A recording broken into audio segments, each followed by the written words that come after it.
Hello everyone, আসসালামু আলাইকুম। কেমন আছেন সবাই? আশা করি অনেক ভালো আছেন। আমিও আল্লাহর রহমতে অনেক ভালো আছি। অনেক দিন পর একটা ব্লগ ভিডিও নিয়ে এসেছি আপনাদের মাঝে। তো দেখতেই পাচ্ছেন আজকে কিছু কাজ এখানে আমি গোছ কাজ করছি, মানে কিছু প্লেট বাটি ধুয়ে দিয়েছি, সেগুলো হচ্ছে আমি এখানে শুকাতে দিচ্ছিলাম। কারণ হচ্ছে আমার বাসায় হচ্ছে ঈদের দাওয়াত করা হবে সবাইকে, সব বোনদের, তারতে শ্বশুরবাড়ি, ভাইয়ের শ্বশুরবাড়ি সবাইকে ঈদের দাওয়াত করা হবে। তো সেই জন্যই হচ্ছে আজকে আমি এই সব কাজগুলো করে নিচ্ছিলাম এবং ড্রয়িং রুমটা আমি গোছাচ্ছিলাম এবং এই যে সোফাগুলো আমি সবগুলো ক্লিন করছিলাম। এগুলো আমি প্রতিদিনই ক্লিন করি। তো আসলে কাজটা যত তাড়াতাড়ি করছি তত তাড়াতাড়ি কিন্তু করিনি, আমি ভিডিওর স্পিডটা একটু বাড়িয়ে দিয়েছি, না হলে ভিডিও অনেক বেশি লং হয়ে যাবে। তো আলহামদুলিল্লাহ আপনাদের সাথে কথা বলতে বলতে এভাবে আমি ঘরটাকে সুন্দর করে গুছিয়ে নিয়েছি। আর আমার কাছে না ঘর গোছানোর কাজগুলো অনেক বেশি ভালো লাগে, কেন জানি অন্য কোনো কাজের চেয়ে আর কি ঘর গোছানোর কাজটা আমার কাছে অনেক বেশি ভালো লাগে। তো এক এক করে আমি এভাবে গুছিয়ে নিচ্ছি। আর ওইদিকে কিন্তু বড়াপু আমাদের জন্য রান্না করছিল, মানে আমাদের রান্নার দায়িত্বটা বড়াপুকে দিয়েছি এবং ঘর গোছানোর কাজটা হচ্ছে আমি নিয়েছি। আর মানে আম্মু হচ্ছে বড়াপুর সাথে যে হেল্পার করা লাগে সব কিছু এগিয়ে দেওয়ার জন্য সেগুলা কাজ করছিল আর কি। তো আম্মু হচ্ছে বরাবর হেল্পার ছিল। যাই হোক, এখানে গরুর মাংস এবং মুরগির মাংসের জন্য রোস্টের জন্য আর কি মশলা কষানো হচ্ছিল। তো এক এক করে কথা বলতে বলতে আমাদের রান্নাও কিন্তু শেষ হয়ে গিয়েছে। এখানে হচ্ছে পোলাও রান্না করা হয়েছিল। আর যেহেতু অনেকগুলা রান্না, সেহেতু আমরা দুইটা হাঁড়িতে এক আইটেম করে রান্না করেছি, না হলে কিন্তু গ্যাসে যে মানে পোড়াটা রান্না না হওয়ারই সম্ভাবনা থাকে। তো এই তো দুইটা হাঁড়িতে আমরা রোস্ট রান্না করেছি, দুইটা হাঁড়িতে পোলাও রান্না করেছি এবং একটা হাঁড়িতে আমরা গরুর মাংসটা রান্না করেছি। এখানে প্রায় 5 কেজির মতো গরুর মাংস ছিল। এরপরে হচ্ছে এটার সাথে ছিল রুই মাছ ভাজা, আর মাছটাও কিন্তু এখানে ভেজে রেখে দিয়েছি আমি। তো এক এক করে সব কিছু এখানে গোছগাছ করা হয়ে গিয়েছে আর এখানে সালাডটাও কাটা হয়ে গিয়েছে। তো এরই মধ্যে কিন্তু আমি গোসল টোসল করে ফ্রেশ হয়ে গিয়েছি এবং রেডি হয়ে গিয়েছি। আর মেহমান আসার আগেই এখানে হচ্ছে মেহমান আসবে আর কি এখন। তো এখানে খাবারটা বেড়ে দিচ্ছিলাম, বেড়ে সব কিছু এখন এটা প্লেটটা হচ্ছে সাজিয়ে দিচ্ছিলাম। এরই মাঝে তানজুও চলে এসেছে, আবরার, সাফওয়ান ওরাও সবাই চলে এসেছে। আর রুদ্বি বলছিল মামনি আমাকে একটু ভিডিও করে দাও। আমি বলছিলাম আচ্ছা তুমি এখানে একটু দাঁড়াও, আমি তোমাকে একটু ভিডিও করে দেই।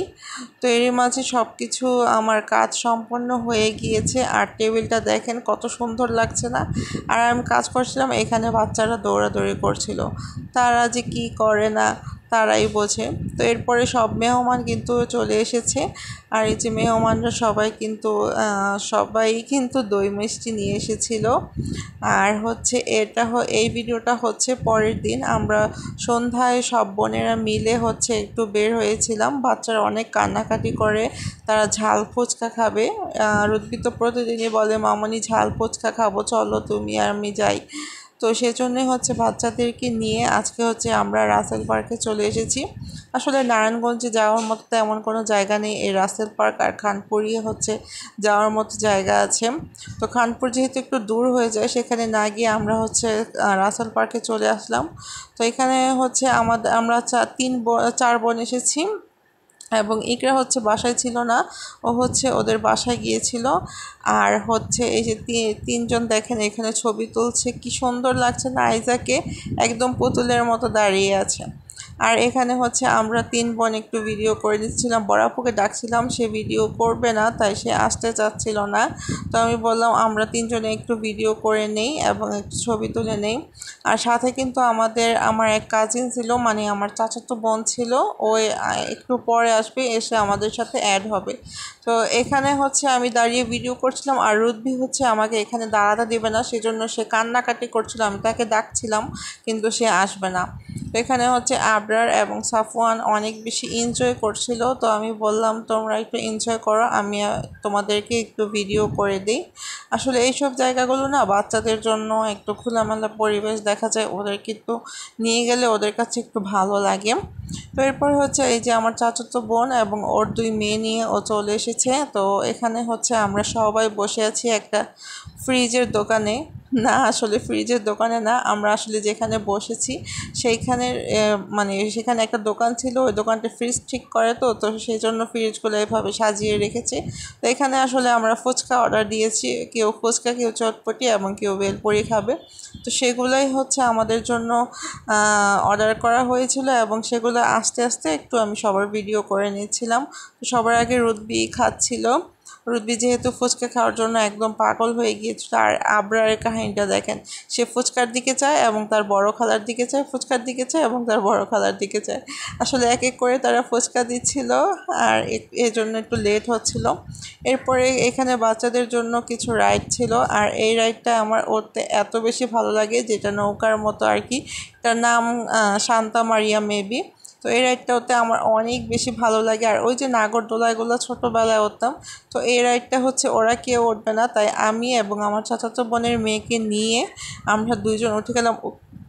ও হচ্ছে অনেক বেশি ভয় পাচ্ছিল, আর আমি বললাম তুমি আমাকে ধরে বসে থাকো তাহলেই হবে। ও হচ্ছে চোখ বন্ধ করে দিয়েছিল ভয়ে। আমি ওর জন্য ঠিকমতো ভিডিও করতে পারছিলাম না।